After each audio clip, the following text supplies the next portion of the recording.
Forgiveness doesn't mean release. This is how one woman used public pity to make her ex live in a permanent state of guilt.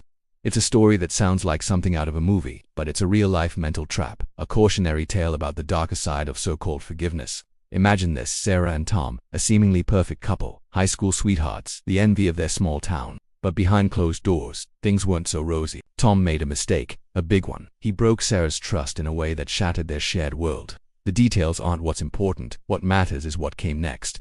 The town, their friends, their families, everyone knew. Tom was immediately cast as the villain, and Sarah, the heartbroken victim. He was genuinely remorseful, and after a period of intense pain and apologies, Sarah announced to everyone, "I forgive him." A collective sigh of relief. People praised her strength, her grace, her incredible capacity for forgiveness.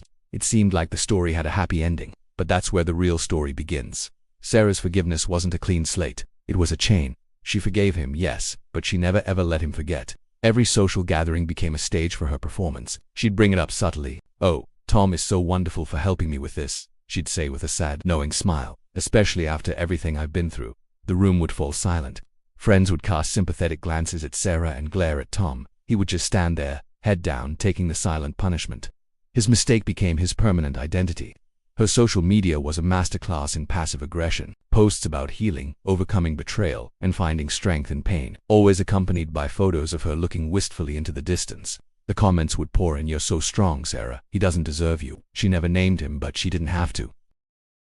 Everyone knew who he was. He was building a public narrative, a prison of pity and guilt, and Tom was the sole inmate. He was trapped. If he ever tried to defend himself or ask her to stop, he'd be accused of being ungrateful for her forgiveness.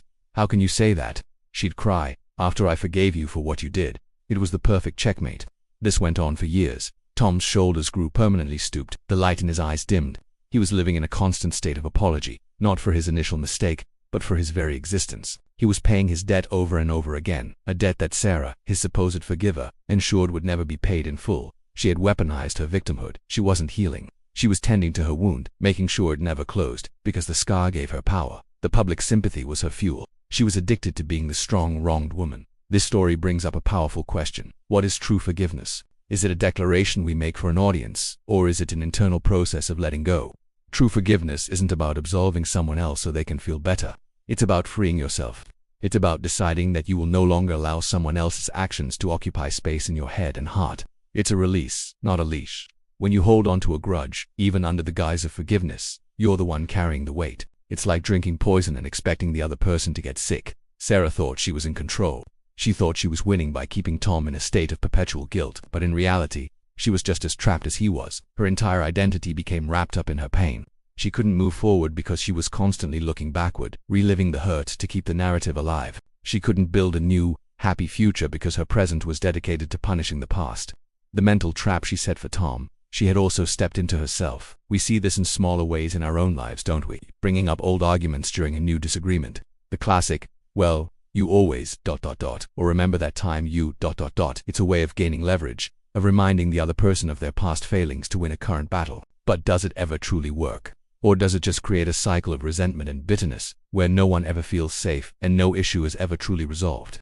The alternative is genuine release. It doesn't mean you forget what happened. Forgetting isn't always possible or even healthy.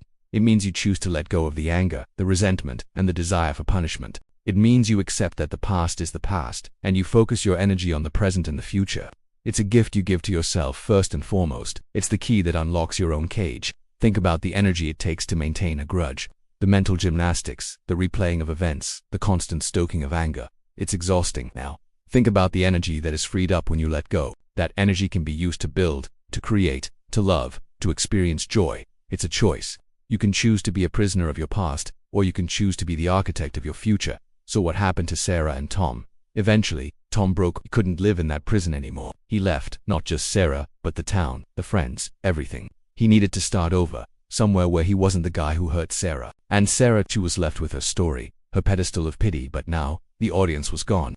She had successfully pushed away the one person who, despite his mistake, had tried to stick by her. Her victory was hollow. She won the battle of public opinion but lost the war for her own happiness. This story serves as a powerful reminder. Forgiveness without release is just a prettier form of punishment. It's a mental trap that ensnares both the jailer and the prisoner. True strength isn't found in holding someone's past against them. It's found in having the courage to let go and move forward, for your own sake. It's about choosing peace over power and freedom over the familiar comfort of a grudge. So, the next time you're faced with the choice to forgive, ask yourself, am I unlocking a cage, or am I just building a more comfortable one for myself? The answer will define your path forward. Don't fall into the trap of performative forgiveness. Choose the real thing. Choose freedom. Thank you so much for watching and for thinking about this with me today. It's a complex topic, and I'd love to hear your thoughts in the comments below. If this resonated with you, please give the video a like and consider subscribing for more content that explores the complexities of our lives. We'll see you in the next one.